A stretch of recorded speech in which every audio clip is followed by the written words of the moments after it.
Welcome back to GearUpWindows YouTube channel. In this video, we will guide you on how to add caps lock indicator on Windows 11 or 10 taskbar. For this, you need to download a freeware application that is known as caps lock indicator.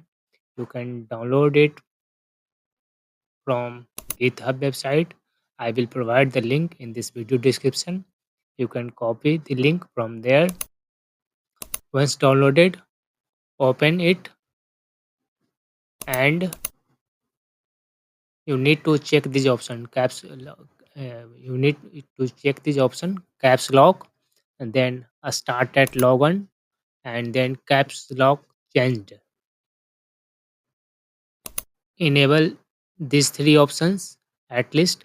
You can also enable if you want to see indicator on the taskbar for number lock or a scroll lock keys, then you can check this option. Otherwise you need to check this caps lock a start on logon and check this one caps lock changed. Then switch to the notification tab.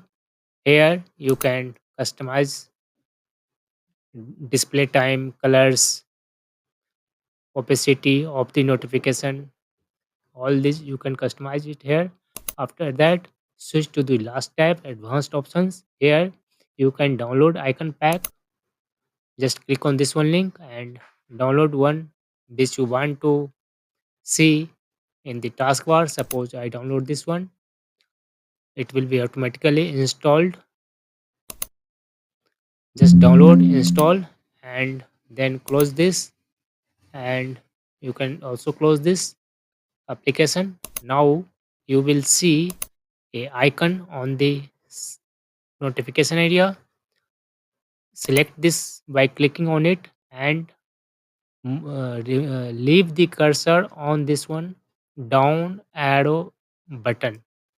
Now this icon will sit on the taskbar, and when you will turn off or on caps lock, you can see the changes in icon and also a notification. When you will press caps lock on your keyboard, you will see something like this, as you can see in my screen. Thanks for watching this video. If you are new to our channel Gear Up Windows, kindly subscribe it, and if you have already subscribed it and you love this video, share it with your friends. Thanks for watching this video. Bye bye.